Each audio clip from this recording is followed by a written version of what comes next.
조갑제 TV 시청자 여러분 안녕하십니까. 2024년 12월 25일 성탄절 새벽 6시입니다. 조선일보 오늘 사설 중에서 점집 운영자의 북공격 유도 메모, 윤석열, 김용현이 사실 밝혀야 한다라는 제목의 이 글은 상당히 엄중합니다. 워낙 사안이 황당하기도 하고 너무나 민감하기도 합니다. 북한으로 하여금 NLL에서 공격을 하도록 유도해가지고 요걸 가지고 계엄 선포의 이유로 삼으려고 한 것 아니냐 하는 메모가 발견이 되었으니까 여기에 대해서는 윤석열, 김용현 두 사람이 국민들 앞에 해명을 해야 한다는 뜻입니다.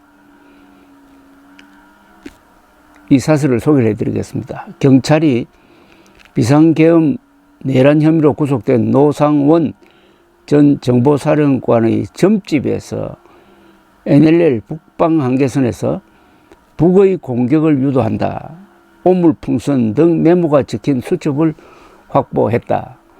계엄 선포 명분을 만들려고 북의 대남 도발을 유도하려 했다는 해석이 가능한 내용이다. 헌법상 계엄 요건인 전시 사변에 준하는 국가 비상사태를 조장하려고 했다는 것이다. 주요 부대장을 지낸 장군 출신이 이런 발상을 했다는 것 자체가 충격적이다. 정보사령관을 지낸 사람입니다. 중요한 것은 이 메모가 노씨 자신의 망상을 적어 놓은 것인지 아니면 실행 권한을 가진 사람들에게 전달돼 실천될 가능성이 있었는지의 여부다. 노씨는 김용현 전 국방장관과 35년 친분을 쌓았으며 이번 계엄 사태에 관여한 사람이어서 이 메모와 같은 발상이 윤석열 대통령이나 김용현 전 국방장관에게 전달되고 공유됐을 가능성이 없다고 할 수 없다. 만약 그렇다면 중범죄가 된다.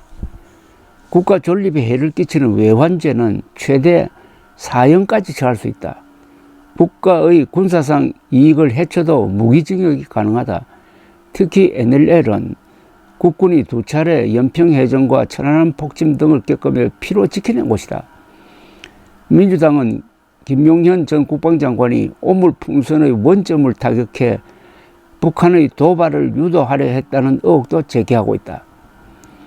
정치 문제로 계엄 도박을 벌인 사람들이니 무슨 일을 못하겠느냐는 의혹이 생기는 것도 무리가 아니다. 노씨 수첩에는 정치인, 언론인, 노조, 판사 등 실명과 함께 수거 대상이라는 메모도 있다. 사살이라는 표현까지 등장한다. 계엄 당시 14명의 체포 명단이 나오고 특정 정치인에 대한 살해 소문도 돌았는데 노씨 발상과 관련이 있는 것 아닌가? 경찰은 노씨가 계엄사에 비공식 수사단을 만들어 직접 지휘하려 한 정황도 있다고 밝혔다. 민간인이 군 관계자 60여 명을 이끌고 수사를 지휘하려 했다니 말문이 막힌다. 김 전 장관은 성추행으로 불명예 전역 후 점집을 운영했던 노씨를 계엄에 끌어들였다. 검찰은 김 전 장관이 노씨의 NLL 북공격 유도와 같은 발상을 공유했는지 철저히 조사해야 한다. 그에 앞서 계엄 사태 최고 책임자인 윤 대통령이 이 문제에 대한 입장을 국민에게 명백하게 밝혀야 한다. 정말 상상하기도 끔찍한 이야기입니다. 물론 이게 실천된 흔적은 없습니다. 그러나 이런 생각을 가지고 있었다고 하는 것 자체가 윤석열 대통령은 절대로 국군 통수권자 자리에 있어서는 안 되는 위험 인물이었다는 것을 확인시켜 주는 것 아니겠습니까? 그러니까 이 정보는 수사는 수사대로 진행되더라도 억울한 점이 있다면은 윤석열, 김용현 두 사람이 반드시 해명을 해야 된다는 뜻입니다. 물론 해명이라고 했을 때 그것은 진실된 해명을 전제로 하는 이야기입니다. 그러지 않고 침묵으로 가면은 어떻게 되느냐 하면은 정치권에서는 반박되지 않는 거짓말은 진실로 통한다는 말이 있습니다.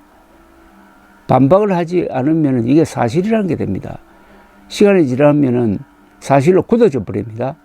시간이 없습니다. 이것만은 윤석열, 김용현 두 사람이 입장 표명을 빨리 해야 됩니다. 두 사람은 가끔 입장 표명을 해 왔습니다. 그러나 그 내용이 엉터리가 많아가지고 할 때마다 아무 효과가 없었는데 이 부분만큼은 국군의 명예를 위해서 반드시 진실된 해명이 빨리 나와야 한다는 점을 강조드리고 싶습니다. 감사합니다.